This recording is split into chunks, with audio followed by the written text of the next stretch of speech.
সন্ধ্যা 6:30টার দিকে এয়ারপোর্ট মোড়ে অর্থাৎ যে রাস্তাটি বনানী থেকে উত্তরার দিকে গেছে সেই রাস্তার যে বরাবর এয়ারপোর্ট মোড় রয়েছে তার সামনে মসজিদের সামনে 1000-এরও বেশি আনসার সদস্য স্লোগান দিয়ে এরকমের বিক্ষোভ করতে থাকেন। এতে দুই দিকের গাড়ি চলাচল বন্ধ হয়ে যায় এবং এক পর্যায়ে কিন্তু আপনারা দেখতে পাচ্ছেন যে সেনাবাহিনীর কিছু সদস্য এসে এই বিক্ষোভ থামানোর চেষ্টা করছিল, কিন্তু এইখানে আনসার সদস্যরা তাদের চাকরি সরকারি করার দাবিতে বিক্ষোভ করছিলেনই এবং নানা রকমের স্লোগান দিচ্ছিলেন।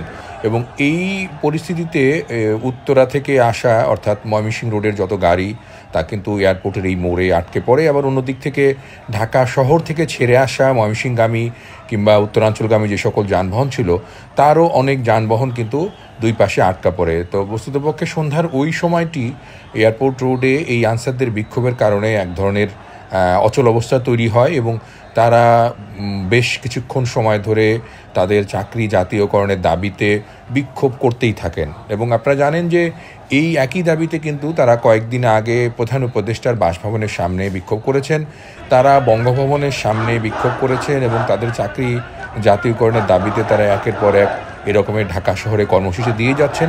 আইনশৃঙ্খলা রক্ষাকারী এই বাহিনীটি শেখ হাসিনা সরকারের পতনের পর ঢাকা শহরের বিভিন্ন অংশে নিরাপত্তা এবং আইনশৃঙ্খলা রক্ষায় কাজ করেছে, তারা এখন তাদের সেই কাজটি ছেড়ে কিন্তু বস্তুতপক্ষে এরকমের দাবি দেওয়া নিয়ে রাস্তায় নেমেছেন। তো সেটিও এক ধরনের উদ্বেগ তৈরি করেছে এবং অনেকেই বলছেন যে আইনশৃঙ্খলা রক্ষায় নিয়োজিত বাহিনী যদি তাদের দাবি দেওয়া আদায়ের জন্য রাস্তায় এই ধরনের কর্মসূচি দিয়ে এক ধরনের অচল অবস্থা তৈরি করেন সেটিও কিন্তু প্রশ্নবিদ্ধ হতে পারে। কিন্তু তাদের দাবির নৈতিকতা বা ন্যায্যতাগুলোও কিন্তু অনেকেই বলছেন এবং সেটি সরকারের উচ্চ মহল থেকে গুরুত্ব সহকারে বিবেচনার জন্য অনেকের পক্ষ থেকে আহ্বান জানানো হচ্ছে।